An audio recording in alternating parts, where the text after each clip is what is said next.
ना आप बचा सकेंगे। हम देख रहे होंगे, हम बाई स्टैंडर्स होंगे और इनके साथ ही जो आवाम करेगी, इनको ईरान भूल जाएगा। अच्छा मैडम, अभी आपने बताया कि आपके ऑफिशियल गार्ड से जो है इन्होंने वेपन ले लिया है, अब इसका आप क्या करेंगे, किस तरीके से इसको हैंडल करेंगे? अगर इनमें ज़रा सी भी गैरत हुई, अगर अपने बाप की औलाद हुए तो शराफत से दे देंगे वापस, और अगर नहीं है तो मेरे पास कानूनी बहुत रस्ते हैं, और ये हमें ना आजमाएं। हमारे माइंस और मिनरल्स के पीछे भाग रहे हैं जानवरों की तरह, भूख लगी हुई है उनको कि हाय बलूचिस्तान के मिनरल्स, हाय केपी के माइंस, कुछ इनको नहीं नसीब होना। इनकी टोटल औकात ये है कि चीज़ें वहाँ से लेके जाओ और इंडस्ट्री यहाँ बना, इसलिए ये बदमाशी करते हैं। इनका यूनिफॉर्म ज़रा देखिए, पंजाब पुलिस का यूनिफॉर्म किसकी तरह इनका यूनिफॉर्म है, बाकी किसी पुलिस की तरह का यूनिफॉर्म नहीं है। मैंने इनको इनके मुंह पे बोला SHO को कि तुम इजराइल क्यों या हिंदुस्तान क्यों, क्योंकि इनकी जो मालकिन भी है ना, जिनके ये पालतू हैं, मरियम नवाज़, वो भी मोदी से गंदी फिल्में लाती है और अपने जर्नैलों को ब्लैकमेल करती है।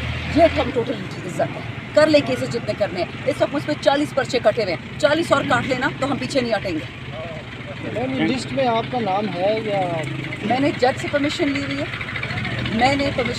अंदर जो जज होता है जो खान को केस करता है। मैं आज खान से नहीं मिलने जा रही थी, मैं सिर्फ खान की बहनों को मॉरल सपोर्ट देने जा रही हूँ, ये हमारी ड्यूटी है। और सड़क पे खड़े होने से कोई हमें नहीं रुक सकता। ये अवाम पाकिस्तान की